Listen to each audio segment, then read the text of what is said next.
Sometimes I just think I wish I just go back and flip burgers somewhere, like not have some of the stress.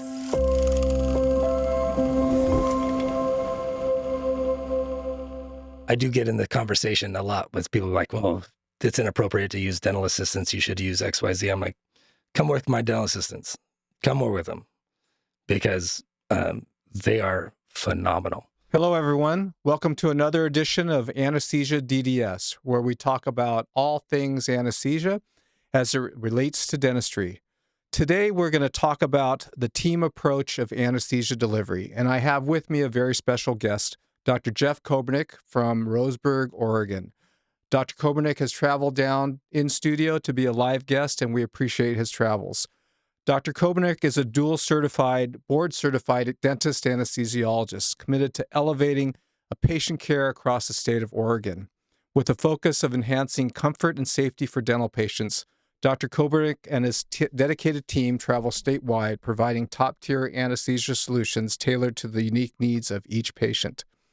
Dr. Kobernik earned his dentist anesthesiologist certification through a rigorous 3-year residency at NYU Langone Hospitals in Brooklyn, New York. His extensive expertise includes anesthesia for dental patients, dental alveolar surgery, advanced bone grafting, and dental implant procedures. In recognition of his expertise, Dr. Kobernik was honored with the American Associate Fellow designations from the American Academy of Implant Dentistry in 2014. He is an associate clinical professor at Oregon Health and Science University School of Dentistry, Division of Oral and Maxillofacial Surgery, where he works with OHSU's specialty residents. Dr. Kobernik is an associate clinical professor for Oregon Health and Science University School of Dentistry, Division of Oral and Maxillofacial Surgery, where he works with OHSU's specialty residents. Dr. Kobernik is a diplomat of the American Dental Board of Anesthesia, a diplomat of the National Dental Board of Anesthesia, a fellow in the American Dental Society of Anesthesia, and an associate fellow in the American Academy of Implant Dentistry. With that, with all his credentials, he's here in studio. Dr. Kobernik, welcome to the studio. Oh, thank you very much. I appreciate coming down. I always appreciate getting a chance to talk anesthesia with colleagues. I know this is a very emotional topic for you. You run the assistance course for American Dental Society of Anesthesia, and I know that you, from day one, have felt a super important need to train your assistants well. So let's talk about some of the things that you see in dentistry. I know you work, you've done some things for the board, and you've done various things that you review. What sorts of things do you see as it relates to assistants in dentistry? Yeah, well, a lot of things that I see, from traveling to different offices and seeing a lot of how different teams work and different systematic approaches they have, just doing their own dentistry. And then when I come in as a separate anesthesia provider, I see things. But when I start reviewing cases for different boards, or when I get contracted as a, as far as like a specialty witness kind of thing, I start seeing how a lot of times there's just inappropriate case workups, or they just have not assessed the patient appropriately, or they've not monitored a patient appropriately to the level of anesthesia that they're doing or sedation that they're doing. I've seen where there's failures to get the proper referral or consultation with primary care or specialists that the patient might be seeing. So there's a lot of inner workings that seem to be lacking that, in my mind, could just be fixed by protocols and team development. So a lot of this you talked about inappropriate case selection. I mean, that onus falls on the dentist or the surgeon, anesthesia provider. How can assistants be involved with that?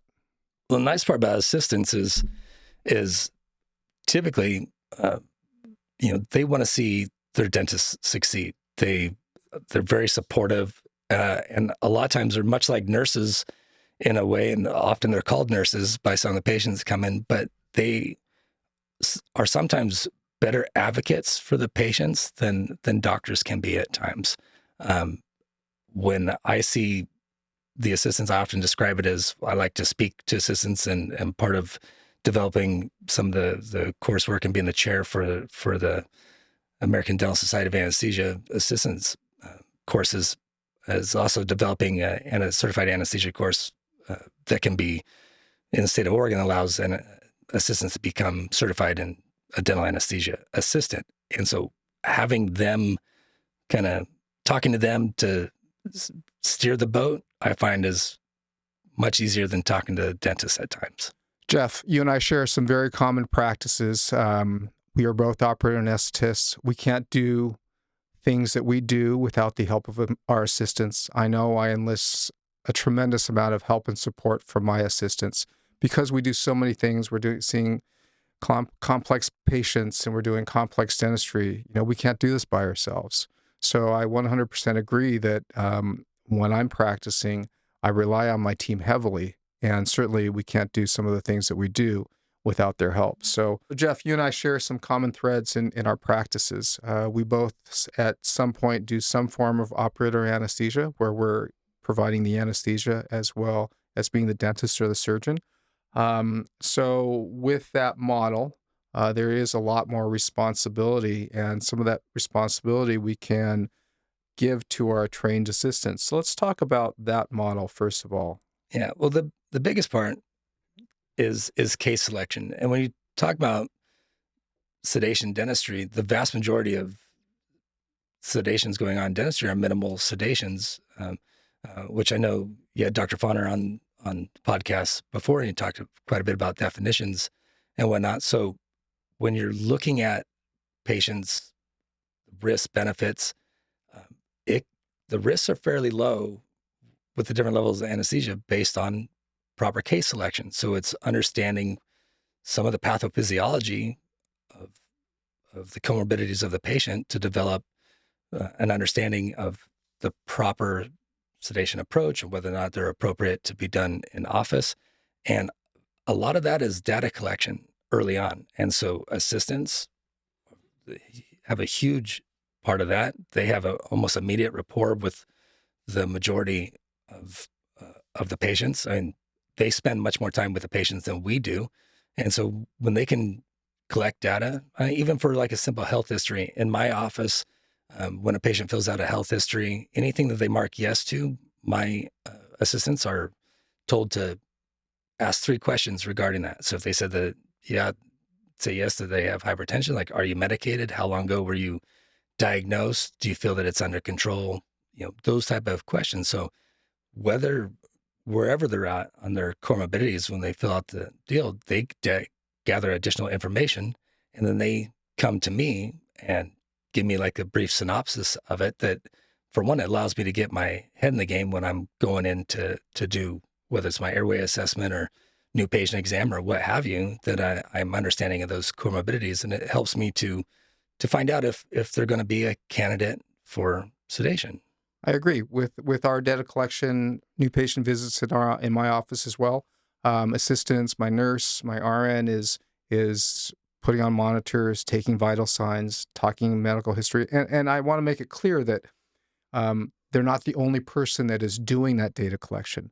Right. They're providing the initial data collection, yes, presenting it to us as a synopsis, and we're going over that again. So we are creating a level of redundancy. Right. So that we don't make mistakes, so that we double check, triple check those things. So Absolutely. when Dr. Kobernik is talking about data collection and the assistants asking these questions or the nurse asking these questions, again, that's just the level 1. Yes. Right? Yeah. And we'll get to level 3, 4. And it's one of those things that every time they come in, any changes, what's happened, like, and like, especially with some people with more advanced comorbidities, it can change week to week, day to day. I mean, to me, it's just really important for us to get that in any type of the data collection, unless maybe I need to request a history and physical and labs, or sometimes we get patients that aren't 100% honest. I mean, by the time they get referred to someone like us, they've maybe been shut down at other offices that aren't doing the level of care that we do. And so by the time we get to them, they're now pretty hesitant because they're afraid that we're going to say no. Right. And so sometimes you have to tease things out a little bit more. And sometimes it's like you're saying, the check and recheck, or get that triple check, that when I can get a history and physical and review that and see how honest they are, and it allows me to have a frank conversation with the patient on developing trust. If you're going to trust me as a provider, and I'm going to trust you as the patient, I need you to be 100% honest on type of medications, what kind of recreational drug use, that sort of stuff. Like, it's really important. And I think it's much less intimidating when they create that relationship with our assistants, with the RN first, kind of make sure that they're accepted. Sometimes we come in looking like the bad guy, Right. and we want to be able to get that patient comfortable. And I think that's a really very, very important first step. When you talk about case selection, as for me, when I choose my own cases, whether I'm going to do operator anesthetist versus having someone dedicated to anesthesia or someone dedicated to the dentistry, the first things I think about are, one is the dentistry complex. Right. So that may be different from person to person. Person one, placing an implant is very complex. For you, it's standard. Right. Doing an all on X case, I still, no matter who's doing that, I think that's a very, very, very complex procedure with a lot of intricacy. And the other aspect is the surgery, the anesthesia. Is the anesthesia complex? Is it an ASA 1, ASA 2? All the comorbidities, are they stable? How much attention am I going to have to give to this patient in terms of evaluating vital signs and being able to enlist the help of my assistants to do that? So if either one of those things are complex, in my view, someone else is dedicated to it, another anesthesia provider. And that's exactly what I talk about when we train the perio residents through our office for their moderate sedation training. Yes, you will get a moderate sedation permit. That doesn't always mean that it's best for you to do both. Exactly. I can't support you more on that. And anybody who takes out teeth, and I use the teeth as an example because you'd be doing a routine extraction and then one little root breaks. The next thing you know, that very routine extraction becomes more surgical complex. And if you add in big tongue, big cheeks, access, all that sort of stuff, it can Exactly. like ruin a day. And we could be in like, okay, it's a more complex procedure, but anticipation, everything that you've done in your workup is be like pretty straightforward sedation. And then they're not. And to have that backup plan of when to modify, when to change, or when to call Right. it quits. Right. I mean, it's 100%. partly of like, you talk about training perio residents, but you also train anesthesia I residents. do. And that's one of those things that, as one of your previous residents, that we learned. I mean, I remember there's times where like sometimes I remember you just look, I think it was close to one of the last days I was there, and you just looked at me and we end up canceling the case. And you just looked at me. It's like, sometimes the best way you learn is when to call it quits. Yep. And, Exactly. and it was huge.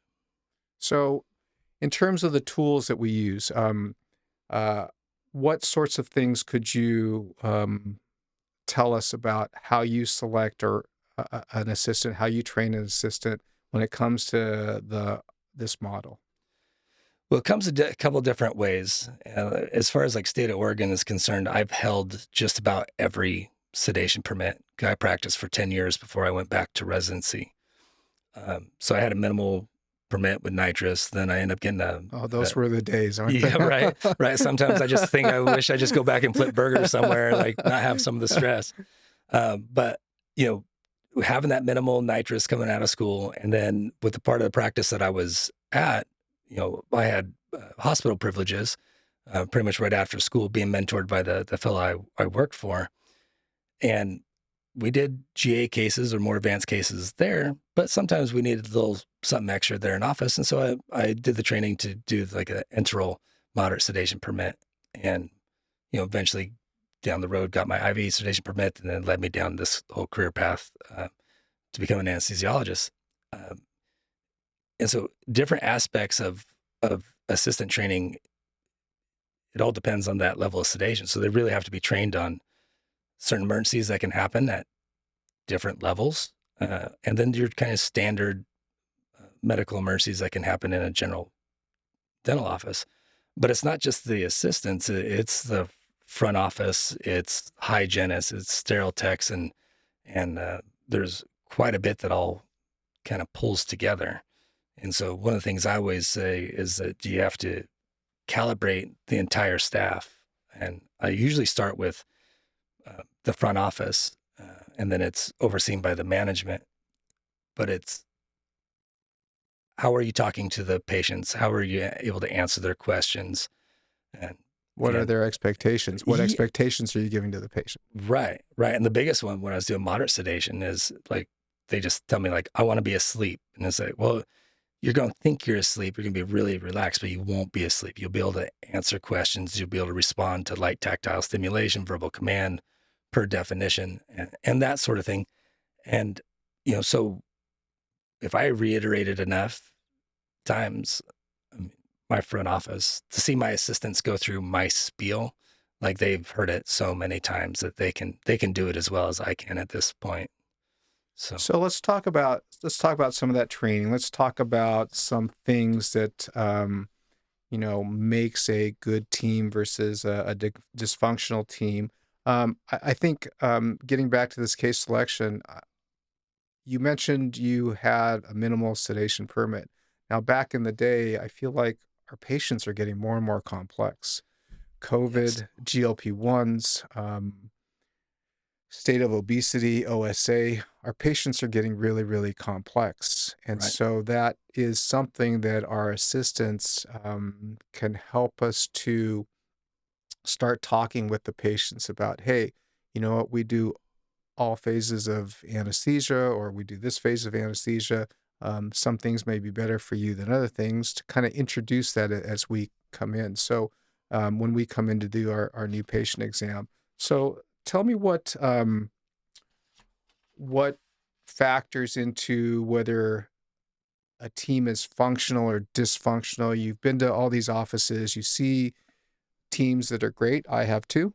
I think my team is A1. Love these guys. Shout out to them.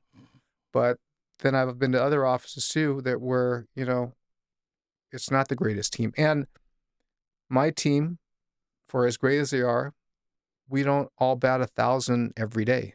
right.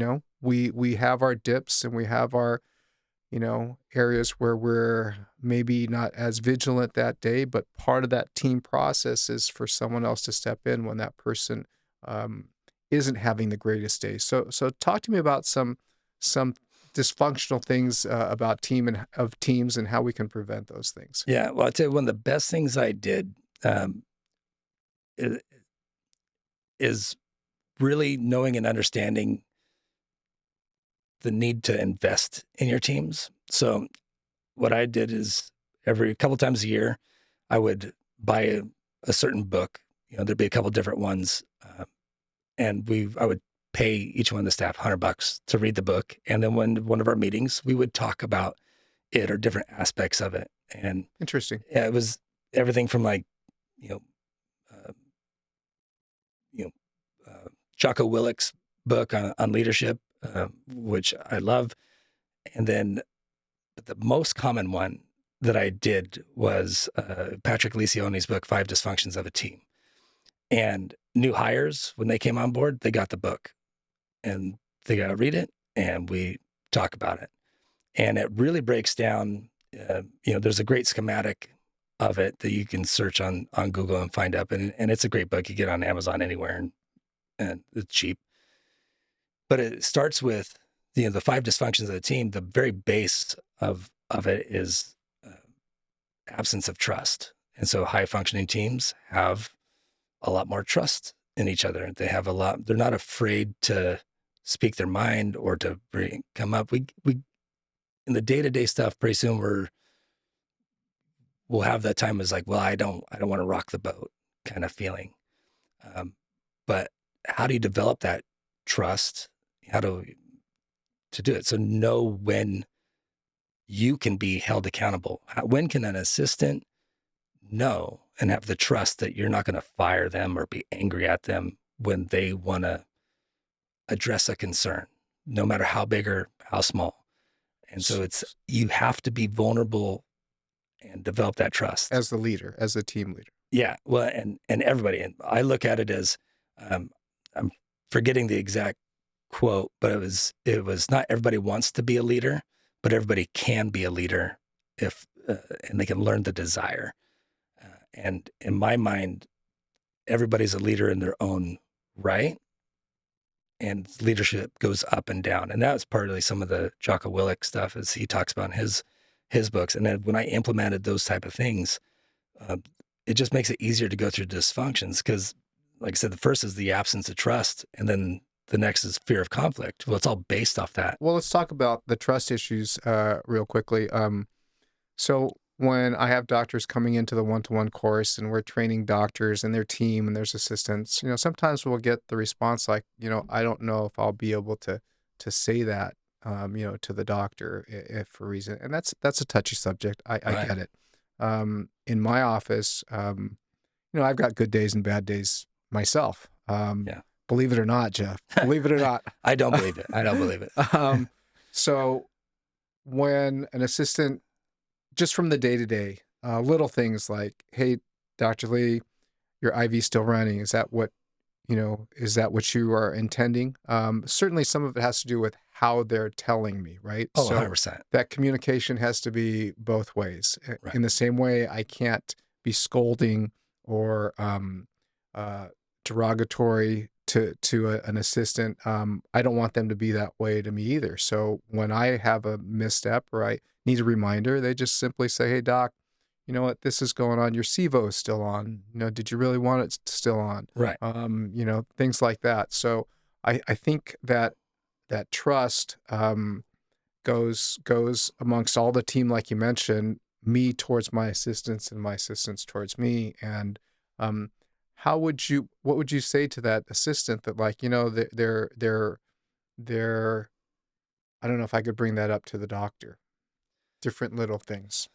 Yeah. So, and it's That's a one of those touchy things. one. It is touchy. And partly, there's no one good answer, but trust takes time, and it's hard to initiate trust. I mean, some of the things that we did as an entire staff when we read this book and bring things up, like we're going to be figuring out trust. And so we all sat around and said, if you're up for it, I'd like you to share something that you would not typically share in this group, knowing you're putting yourself out there, and we're allowing each other to earn our trust. Because in order really to gain trust, you have to be vulnerable. So it was being vulnerable about something never talked about, with people that we spend a lot more time with than our families, to be frankly, and you can't help but start caring about them and whatnot. And so to add that little extra, and the examples that I heard out of my group, I couldn't have been more proud. And it was instant.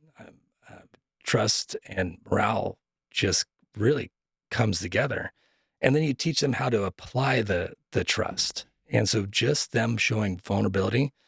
And one of the hardest things that I learned throughout my career, and as I've gone on with my own interpersonal communications with colleagues or family or whatnot, is knowing when I should let my guard down and be vulnerable. And that's almost harder, but it's one of those things you do that, trust comes much easier. Right. And that, so developing that trust is huge. And in the training that I've done, quite frankly, in some offices, the assistants are better at airway management than the dentist is. yes, So one of the things that I've always suggested is, generally speaking, the dentist, the surgeon, has at least one person in the office that is the key person, at Right. least one, right? So as a group, I think if the assistants could maybe in these situations talk with that key person, that way it doesn't feel like it's just, a single isolated person. Obviously, I think that is one of the ways that we can allow the assistants to be able to get some trust that they're not going to be reprimanded, right? So, I Right. mean, rare would it be that a dentist would fire his complete team all in one step. So, I think finding that key person and kind of sometimes it might have to be gentle depending upon how the dentist response is, and you can't fix everything in a single day. It's just that team building and the trust that occurs over time. Yeah. Well, and I realize, like, you asked the question, but it's also like how you develop the trust. But your initial question is what you're kind of answering for yourself on how you're staff does it was, how do you get that person to come to you? And what I do is a lot of how you just said, but it's creating opportunity. And so at the end of each day, we try to do the good, the bad, the ugly kind of thing. It's like, what did we do good? Excellent. What did we do bad? And what did we do ugly? And it's like, if we did something good, we want to keep doing that. We did something bad, let's correct it and move forward. And that can go throughout the case, whether it's just dental or just the dentistry portion of it, or just the sedation portion of it, or interpersonal stuff. You know this about me, is like, my wife had gone through breast cancer, and there's times where I thought I was handling the outside office stuff well. And then, like, hindsight, realizing I wasn't. And if it wasn't for my team to be able to say, like, hey, and having that trust in knowing that they're not going to upset me, but for them to just be like, hey, you might be doing a little carryover. Mm-hmm. And it's huge. But it was having those type of opportunities. And then, of course, the ugly is like something we'd never want to do again. So the good, the bad, the ugly. And Never want to see that patient again. Yeah. So, All right. So we talked about absence of trust. What's the next step? Real briefly here in the next 10 minutes to go over the other dysfunctional things about a team that we want to avoid. Yeah. So the way the schematic looks, if you were to look it up online for the audience out there, when you pull it up, it's a triangle. And so the base of the triangle is the absence of trust. Then there's the fear of conflict over top of it. And partly is the fear of conflict really comes from this absence of trust. You don't trust your colleagues enough afraid to rock the boat, but knowing that a little conflict, will bring resolution. And it doesn't have to be extreme conflict. It can just be, enough to get through. I mean, if I don't say hi to somebody one morning, that could be like something that they have an issue with. And then, like, I not realize I didn't say hi. And then it's like, oh, well, blah, blah, blah. Then it's one of those things where if they come in and say, like, I was a little irritated that you didn't say hi, and I'm so sorry, I didn't even realize my mind was elsewhere. And of course, like, right. But, something as minor as that, but it could be major. I often describe this as, I love having that assistant that would kick me underneath the chair and ask me, like, is that little staining up in the mesial portion of where you prep there? As I'm getting ready to fill a tooth, and then realize from where I'm looking at, I'm just not seeing that there might be some more caries there, and they're kicking me under. I'm like, oh, thank God. Because last thing I want to do is like Absolutely. leave something or not to maintain a high standard. And so they have that trust in me. They're not afraid of offending me or that potential conflict, where I've seen assistants do that sort of thing working with other teams, and the doctor just berates them over it. And so then they are afraid to ever say something again, and it's not something you have. And, the next portion of it is the lack of commitment. And you can imagine, like, okay, they have trust, they can get their thoughts and feelings out there and feel like they have value, but then they may lack commitment of overall goals of it. And so it's like, how do you get people to overcome that lack of commitment? And sometimes the commitment is just, they feel like they can come and talk to you and address little conflicts and know that they're going to be resolved. But that commitment, they might be more worried about their own personal goals. And so it's talking with them and developing how you can help them to commit to the overall goals while maintaining their personal goals, whether career goals or skill development or what have you. So it's one of those things where it's not just a single algorithm that you can follow to get it done, but it takes work, just like anything. And then, I'm big on accountability, and, I need to hold myself accountable. I need to hold staff accountable. getting staff to hold themselves accountable and have especially these auxiliary functions that they all do. It's not something that comes easy if they've had a career where um, they get reprimanded constantly. If I have an assistant that's had 20 years somewhere where she didn't have the trust, didn't have the you know the conflict resolution that would be needed, and then there's a little bit of lack of commitment, and then you say, oh, like who did this, trying to hold someone accountable or whatnot, and it wasn't me, or there's an excuse. It's like it's hard to be doing that. So what I found when it comes to that sort of stuff, hold people is don't just look for bad. As dentists, we find bad stuff all day. We're looking for caries, we're looking for disease, we're looking for these things. Um, when we're looking for good stuff in our staff, and then it's look for good, praise, and so you get them to be accountable for the good stuff. Then so when there needs to be a minor correction, then That's a great point. It works great that way.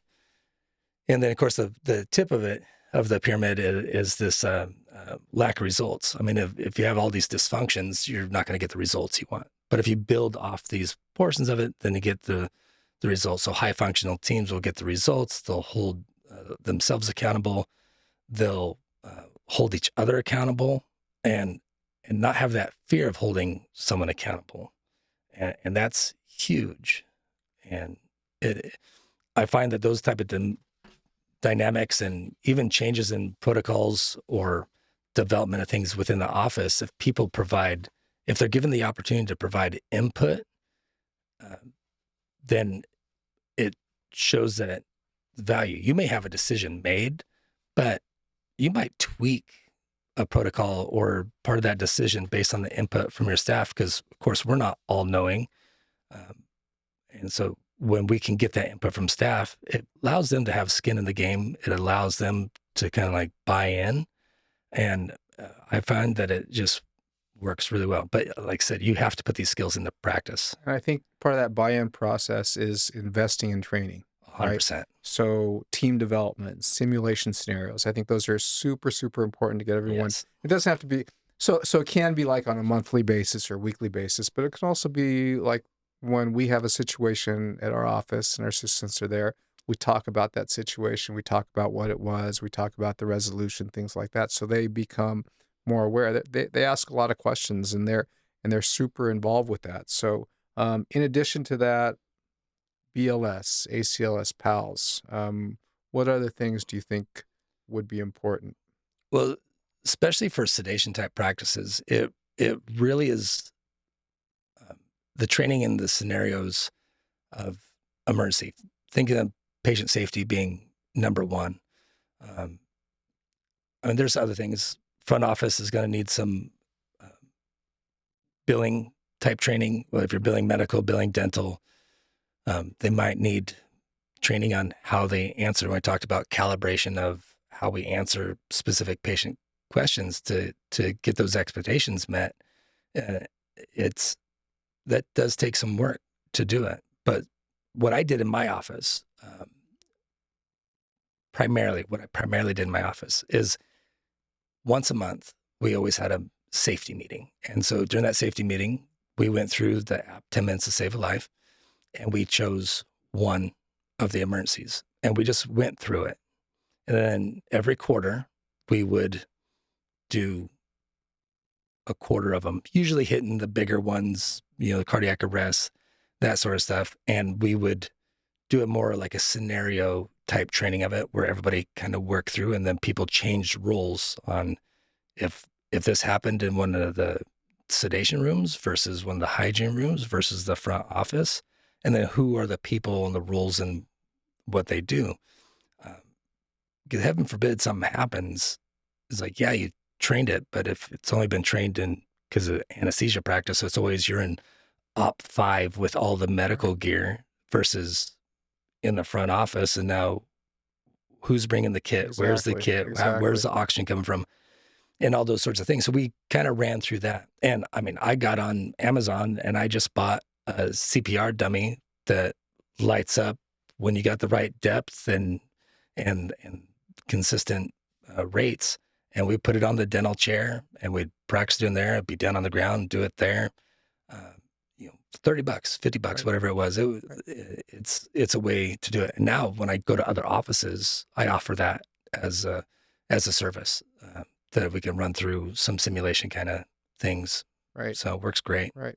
And then those practices that don't do general anesthesia can't do airway training. Obviously, there's courses. I provide a course, but there's also mannequins that you can do, right? Yes. And although yes. it's not perfect, it's not the perfect duplication of the human experience. It certainly is very, very helpful, at least to get the basics: how to hold the mask, how to do a jaw thrust, what's different from a jaw thrust versus a head tilt, chin lift, those kinds of things. So all that incorporated into part of their training, part of their scenarios, I think is really, really important. It's not only an investment of time, it's an investment of money. Yes. So, And sedation resource, shout out to Rose there. They have always been awesome on getting me those type of supplies, but they have a airway mannequin that I bought off their website and incorporated it into some of the training that I do, for just simple oral airways or nasal pharyngeal airways, LMA placement, stuff like that. And even when I do my anesthesia assistant training, I bring that. I have the assistants practiced in there. And I tell them, yeah, it's not like the human experience, but it gets them familiar with kind of the steps. And it's usually one of the highlights of the participants of the courses. And ADSA has a simulation course that's great Yes. for a team approach. You go there. It's the Vegas meeting in February or March usually. Yes. And they have a great simulation that you can work together as a team. So resources are out there. Yes. Resources are out there. Yes. Yeah. And for that ADSA one, I mean, to take a team there, I mean, even with the experienced team that I work with every day, I've told the young ladies that work for me that we need to go there. Like, we'll go. And they were still nervous about going, even though as well trained as they are, but I'm like, you should be, because this is going to put us to a test. Right. And it's one thing when you're learning it for the first time, but even not learning it for the first time, if you're not seeing those emergencies, you still have to keep skills up and be proficient. Right. And the level of importance of safety, especially in all aspects of sedation and dentistry, it's huge. So let's talk about that anesthesia monitor. Different states require different things. Yes. Anytime I'm teaching a moderate sedation course, even though California only requires 2 personnel, the doctor and a team member, I'm always recommending 3. Third person to act as the anesthesia monitor. Again, depending on depth of anesthesia, right? If it's a GA office, anesthesia monitor has a lot. That person has a lot of things that they need to be doing dedicated to anesthesia. Certainly wouldn't want them to have too many other duties. Right. An office that is in moderate sedation, there may be a few other duties that they can do in addition. But the criteria for having that third person in the room to monitor the patient, like in our office, what happens if I'm doing operator anesthesia is that anesthesia monitor is telling me the blood pressure every 5 minutes. Yes, it's on the monitor, but they're calling it out. They're calling any changes in end-tidal CO2, any changes in respiratory rate that I may not have picked up through my precordial stethoscope. So every little detail, there has to be key is intense communication going both ways. 100%. So talk to me about things that you see and with the anesthesia monitor, some of the things that you would advise offices to do or to look at when creating that role. Yeah, well, creating that role, like you said, some states require it, some states don't. Vast majority are moving towards requiring it. In Oregon, there has to be 3 people in the room, and then the patient is the 4th. Often when we teach an IV course up in Oregon, we have to tell people the patient is not the third person. So being clear, and it's you have the operating dentist, you have their chairside assistant, and then you have the sedation or anesthesia monitor. And what I've always liked is even the chairside assistant is like the backup sedation monitor. So anybody who's in my sedation rooms, they got the training on it, and they get training on it based on a technical standpoint, not a interpretation of data standpoint, not a diagnostic standpoint. So much like you, and it's one of those things that I picked up as a resident working in Solus with you, is that blood pressure goes off and every 5 minutes, and it is their 120/80 pulses this, and they give you all the schematics. What I do with the training and what is with what I stress with the participants in the ADSA assistant courses is because they get intimidated. They might take ACLS or see these algorithms and then they're just, it's too much, it's overwhelming. And I just tell them listen, most dentists, when they see oral pathology, they're used to seeing normal stuff. And then they see something different. They may have a differential of a couple of different things, what it could be, but they won't have a definitive diagnosis unless it's completely obvious. And so I tell them, when you're seeing the monitor, you get used to what's normal, and when something's abnormal, you report. If they're normally breathing at 20 and now they're breathing at 30, you let me know. You let your doctor know. You see those abnormalities. You're used to seeing a regular EKG rhythm. Oh, that's normal sinus rhythm. Oh, there's something going on here. It's not up to them to diagnose VTAC or a PVC or something like that, Right. but just to be like, doctor, does this look okay? Yeah, it's just break the attention away to look up and do it. As dentists, especially sedation wise, you can get microfocus, and you're having a balance going both, and that's a separate skill that needs to be developed. But at a minimum, at that 5 minute mark, you're being reminded to look up, interpret, and anytime something changes. So I really focus on talking to the assistants as you are a healthcare provider. And I stress it. If something happens, heaven forbid, dentists get sued, everybody in that room is getting sued. It's just nature of how it is. And if you can back up the type of training you've had, whether you're the assistant, the doctor, whoever, it's just more feathers in the cap, more ways to show that you're prepared, and that if you had an adverse event, it's easier to defend when you show that you have training and whatnot. So my focus on them being a healthcare provider is huge. And I don't think they've often seen that. A lot of times I see the sedation monitor might be the least experienced assistant right out of school. They're just the third person because of state regulation or whatnot. And really, it needs to be one of the most seasoned assistants that really knows and understands. And when you can get to the point where they can evaluate and really monitor with some diligence, and I often describe it as they're an extension of me to give me the data that I need.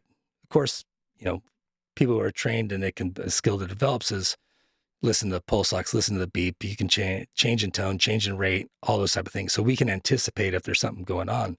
But just like a good chairside assistant has this skill of anticipation, a good anesthesia monitor will start seeing the writing on the wall and start anticipating something's going on. And it can be as doctor, they might be a little too awake or awake, like quotes, but they're a little bit more interactive than they have been. They don't seem as comfortable. They're starting to get a little tachycardic. You might want to check local, and have that great communication you discussed with before is huge. So all these things, additional training, additional staff, we're talking about additional funds available for this. Yes. You and I are both business owners. Money doesn't grow on trees. Everyone wants this. Everyone wants a raise. Everyone, cost of everything, including eggs, is going up. Yeah. So imagine 2 or 3 times that with medications, with supplies. So reimbursement's going down. But I think the caveat is that, you know, if something were to go wrong, they're going to scrutinize everything. And I'll have a nice podcast in the future with Dr. Saragi about this, but they're going to scrutinize everything. Everything. And the investment that you make now will help you minimize or put out the fire at that time. Because if you don't invest in these things now, there is going to be an issue. You are going to have an emergency at some point. Our patients are Yes. more complicated. Yes. Dentistry is more complicated. And litigators are more aggressive. So maybe, you know, the way that I look at it is, yes, we're investing in these things. We're investing in our team. We're adding more team. I want to be beyond reproach. I don't want to keep looking back behind my shoulder like, oh, we shoulda, woulda, coulda done this. The good part to that is that if something were to happen, we nip it in the bud, we're on top of it, and we eliminate those extremely expensive things that can possibly go on in the future. Right. Right. I look at it as you'll never go wrong investing in yourself. And when you're investing in support staff, they're there to make you better. We already said it at the beginning, like we can't do what we do without these excellent support staff that we have, these auxiliaries that utilize. And so you're really investing in yourself when you're investing on their education and help them out. To me, you said beyond reproach. I can't agree more, especially when it comes to safety. One aspect, one mistake, I mean, it can be career ending. I mean, Absolutely. but worse, if you have an adverse event that someone dies, you gotta live with that.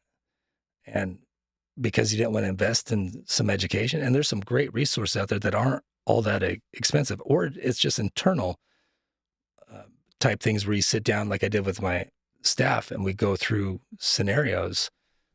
What it costs, say you take a half a day, a quarter or whatever, like you're not getting production for that time. So that's really the investment. But you save a life, like, or avoid an adverse event. Like you cannot put a dollar amount on a human life. And, there's certain things I get sensitive about. And when someone says I'm negligent, like, man, that cuts deep. I mean, I'm ignorant. I'm ignorant about a lot of things, right? I don't think of ignorant as a bad word. I think of ignorant as a way of really just being honest with yourself. You want me to rebuild the transmission in my truck? I'm ignorant on Absolutely. that. But Here. right. But if I'm trying to restore this old Ford and I'm ignorant on how to do that, but I'm trying to get less ignorant on how I'm going to do that. And it's one of those things, when I do some of the trainings or even like teaching in some parts of these like sim courses, and you see how big of a disconnect there is with dentists and their staff on their ability to handle emergency. I make more money doing what I do, not necessarily teaching, but I also feel like just like pro athletes don't necessarily want to be a role model, but I have to put myself out there in that deal. By me doing what I do, for me to advance the career, to keep people safe, like I do it. And either I can do it as like begrudgingly, or I can do it with some passion. And I don't know, people like yourself who do the one-on-one or one-to-one training, and it's so beneficial and translates in so many different things. It's just like putting good energy out to dentists, to everyone out there. It keeps people safe. Like, it's huge. So rehashing about our anesthesia monitor, just to recap on a few things. that third person, the anesthesia monitor, needs to be constantly vigilant, right? They need to be Constant. constantly vigilant. So other tasks shouldn't be done. There could be a few little things that they can do, but they shouldn't share that task with the assisting role or anything like that. They should really be vigilant of the patient, the monitor, the IV line, the medications, all that thing, all that sorts of stuff, and the airway. Vigilant of the open airway if that were the case. Right. Yeah, I've come across a couple state boards where they have had a definition of a monitor, and then taken my own CE courses on what defines a good monitor. And part of the notes I have here, it might just be easier for me to read, but they're the best definitions that I've seen. And it's a anesthesia monitor must continually monitor, evaluate, and record a patient's airway, ventilation, oxygenation, blood pressure, heart rate, and rhythm during sedation and thereafter during recovery. Well, that's like the basic technical points. They're going to almost act like a recorder, but when they're continually monitoring, and then the key point there's evaluate. So again, they're not diagnosing, but they're evaluating and then be able to communicate that with you. And then a person trained in monitoring a patient undergoing middle, moderate, deep, or general anesthesia, these monitors should be trained and competent in monitoring patient vital signs, the use of monitoring and emergency equipment to the appropriate level of the sedation utilized. And anytime I provide that definition in some of the lectures I do, I also say competent is defined as displaying a special skill or knowledge derived from training and experience. So if you want someone to be competent, you have to make sure that they are getting these skills, no matter how specific they are, in order to do it and that handle the emergencies. Emergency in a minimal sedation case could be very different than an emergency in a general anesthesia case. And so when you have a monitor person that is going to be your backup, they need to know where to find, epi or vasopressin or AED or what have you. It's Right. When the emergency is happening, you and I are attending to the patient.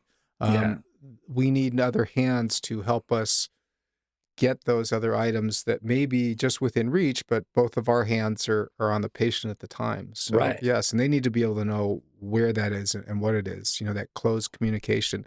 Here it is, show it to you, that sort of thing. But yeah, that's very important. And in ACLS, they say it's 6 people, and the main person leading the code is more of like orchestrating. Mm-hmm. Like they're not doing chest compressions, they're not doing airway, they're not placing IV, they're not drawing up drugs. They have other people doing that, but they're orchestrating that. And so I think of it a lot of the same way. And by having a well-trained staff, they're there. And so our knowledge is going to be best on orchestrating that in those type of emergencies. And so we really have to have that trained staff in order to do it. And I have a bit of a strong opinion on it, but you know me, I've never held off of my strong opinions before, is that if you can't handle the emergency, you shouldn't be doing what you're doing, and I say handle it to a point of like, you don't necessarily need to be able to competently run a cardiac arrest code, but to have systems in place where EMS is on the way and you can do what you need to do to handle that emergency. And ADA guidelines, we've got to be able to rescue a patient one step above our permit level. Right. Obviously, GA, we're there, but moderate sedation has to be able to resolve some deep sedation issues because patient can inadvertently go into deep sedation. So, I'm 100% on board with that. One thing I might add to that is that if it's an airway issue, the most experienced person, which is typically you or I, doing airway. In some offices, it may not be the dentist; it may be one of the other assistants. But the most competent person doing airway is really important. So I don't want it to be misconstrued that Dr. Kobernik is just orchestrating. He's actually actively involved in airway. It's an airway issue. So just want to make that that's clear. Perfect clarification. And and it's funny because I ran into one of your old assistants, and he's working in another place. And when I know his experience level when it comes to airway, Mm-hmm. and we got on the discussion of this type of thing. It's like if emergency happens in there, like you have the experience over the doctor, but sometimes the doctor is like, no, it's almost like they feel like it's the most important, it's their responsibility. But recognizing that he has that skill set, you're going to be the best. Like the best leader will identify a skill set and place them where they're going to be the most needed. And on those type of things, you have to keep that ego out of there. Absolutely. And so it was a fun conversation to have with him. It was good to catch up with him.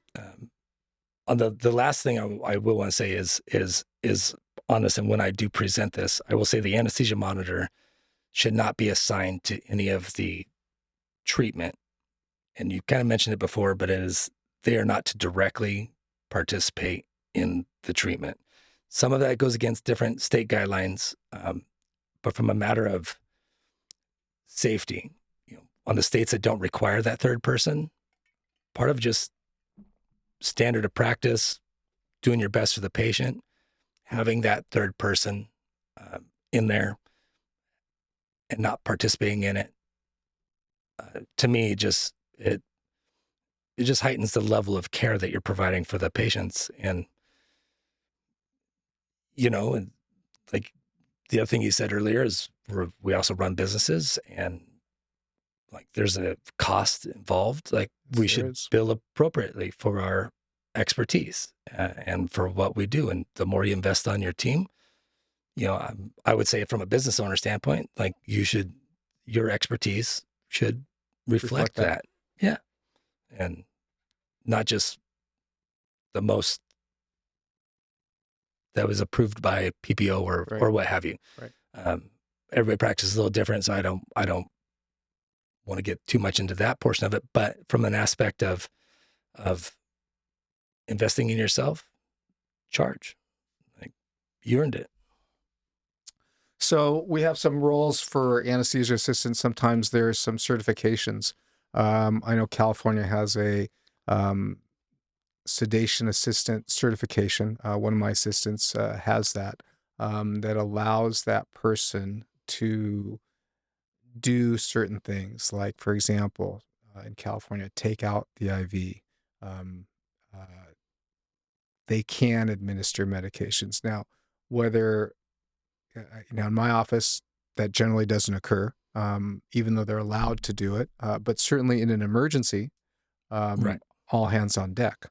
So there are times where, through that closed loop communication, I will say, look, my hands are busy with the airway. I'm the most experienced person. Um, you need to be able to give 1 cc of that medication. What are your thoughts on that? I'm a fan. For one, I'm not a fan of them blindly doing it willy nilly, or you just at any time just direct them to do it. Right. When in my practice, I'm primarily the one given medications, but under direct supervision with closed loop communication. Hey, give 10 mics of fentanyl, 10 mics drawn up, verify. They show me the thing, show me the syringe, and then they deliver it, and then they tell me they deliver it. It is very specific, and it's, again, beyond reproach. It's to do it, and it is under direct supervision. In my office, I have an RN that does that. Yeah. The only thing that she doesn't deliver is propofol. But during the induction is primarily when this would occur, right? During the induction, when our hands are busy. Not every assistant can do this, is capable or is licensed to do that, certainly. But if you have an assistant that has fulfilled the criteria and you're comfortable and with that closed loop communication, I can see that being important. Now you mentioned this earlier, but I wouldn't want that to just be routinely that they would give. I'm not condoning that. I'm not condoning like, hey, you know what? I'm lazy to get up there and go deliver my medications. Right. We're talking like, look, this person is qualified. They're telling us what they're giving. We've done the dilutions. In my office, it's either the resident, the anesthesia resident, or myself, or my nurse that's doing the dilutions. And they're showing us pointing out the medications and delivering that on an occasional basis. That's what works for me. Everyone's a little different with that, right? Every office is a little different. You might be more generous with allowing that, and I know this is kind of a controversial thing because I know we're probably gonna hear a little bit from our colleagues Yeah. because about the delivery of those medications. But again, we're not allowing someone to just pick a syringe off the syringe caddy and deliver the medication. We already know what's in there. Right. We're already telling them this is exactly what I want you to do, Right. right? And my hands are busy right now. Yes, if you're certified, if you're licensed, then Right. I'm good with that. Yeah. And the certification is the proof of the training, Right. right? It's one of those things I can show. And that's one of the reasons I like it. In the state of Oregon, they have anesthesia assistant, and then they can get certified dental anesthesia assistant, and then they can also get certified to place IVs. And so my assistants do both. I actually developed a course that was approved by state board and put that on to get out there. But what I found, especially when I'm doing operator anesthetist, I'm doing sterile field type approach and some of the implant things bone grafting and whatnot that I do, is do I peel off sterile gloves to give medicine, or do I just have them do it? And in those indications, in my mind, it's very reasonable to do that. Again, as long as they have the certification, direct supervision.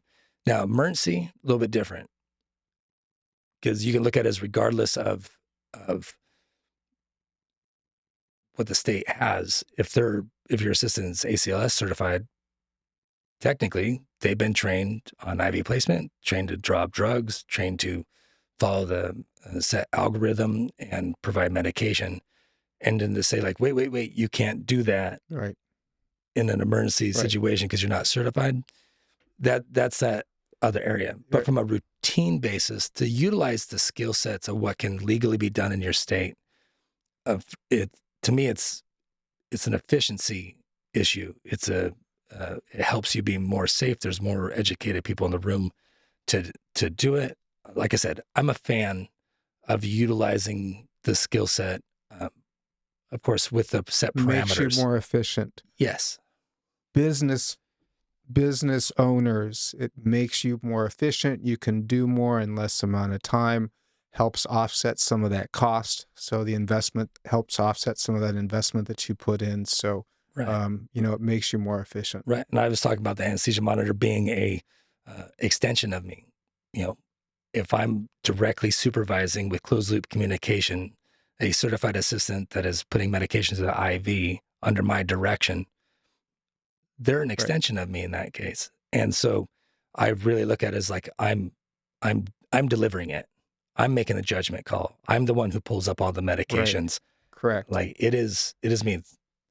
So so let's not misunderstand that. Right. And so we don't need emails saying, Dr. Kobernik or Dr. Lee said that the assistants can drop, dilute, and give the medications at their own discretion. It's very direct supervision. Yes. We're watching them do it. Yes. And they're telling us what they have. So, and we diluted it. We know what it is. So, very controlled environment when those type of things are being done. But I agree with you in an emergency. Look, if I'm doing chest compressions, for example, heaven forbid, you're doing chest compressions in your office, and someone that you see can deliver a medication, let's do it. Or the caveat is for me to stop chest compressions, have someone else replace me, and then me go over there. If I'm already there doing it, by all means. Yeah. I mean, I get in these conversations a lot. And I often describe like, I care how much money I make from like take care of my family and stuff, but also, I didn't grow up with a lot of money type of thing. So I also say like, I don't care if I'm poor, because we're talking about efficiency and business running. Someone says like, you travel with 2 assistants. And I'm like, yeah. And I look at it as, like I said, with the ACLS code, if I have to run a code and I'm there by myself with say like I'm doing pediatric case, I'm with a pediatric dentist and their assistant. There's 3 people in the room, and there's a adverse event, and I need to get medication out of my box. I need chest compressions. I need airway. And say they're already intubated. Who can I trust to give a single breath every 6 seconds at the right depth? Who do I trust to record? Like, but what about drying up the meds, chest compressions, getting the AED? There's so many things that are doing it. And the way I've developed my business model is that, I'll have 2 assistants that say start the first case, and then when one patient is recovering, my trained anesthesia assistant is recovering, and I'm starting the next case with my other anesthesia assistant. And then during that case, after the patient had been dismissed, then they're working on doing pre-ops and pulling together stuff for the days ahead. So I utilize them. It's like I have a mobile, admin office too, when I do it. So I really utilize their time. But adverse event and get all hands on deck, they're right there. And so 100%. I have 2 people that will do all these cases with me every day. I can't say enough nice things about these young ladies, and they impress me every day. Their aptitude is unreal. Anybody who says that dental assistants don't have the aptitude, then you need to have a nurse or EMT, whatnot, which are great people to have there. Excellent. But I tell you, the aptitude of the dental assistants out there, they have it. They can definitely. And we see it at the We do. ADSA meeting, the questions that they ask, that they have. And they want to be better. And when you have somebody who wants to be better and wants to do the thing, like, by all means, we should prop them up and really encourage them. There are healthcare providers. We can't do it without them. It's great. And, I do get in the conversation a lot with people like, well, it's inappropriate to use dental assistants. You should use XYZ. I'm like, come work with my dental assistants. Come work with them, because they are phenomenal. I mean, if something happened to me, if I go down, I know that they could get the ball rolling, resuscitating me. I know that they could ventilate me. I'm very fortunate to have it. And I've worked with some of your staff. I know you feel the same way. You're very fortunate to have such a great staff. Yeah. Takes time and investment, like you said. Yeah, 100%. So great podcast today, great conversation that we had today, Dr. Kobernik, on this very, very important staff. We had some pros and cons and just a lot of investment. So I appreciate you coming down in studio. And to our viewers, we'll see you again for the next episode of Anesthesia DDS. My email, anesthesiadds@gmail.com, if you have any questions or comments, and Dr. Kobernik's will be on available as well. So until next time, we'll see you back on Anesthesia DDS.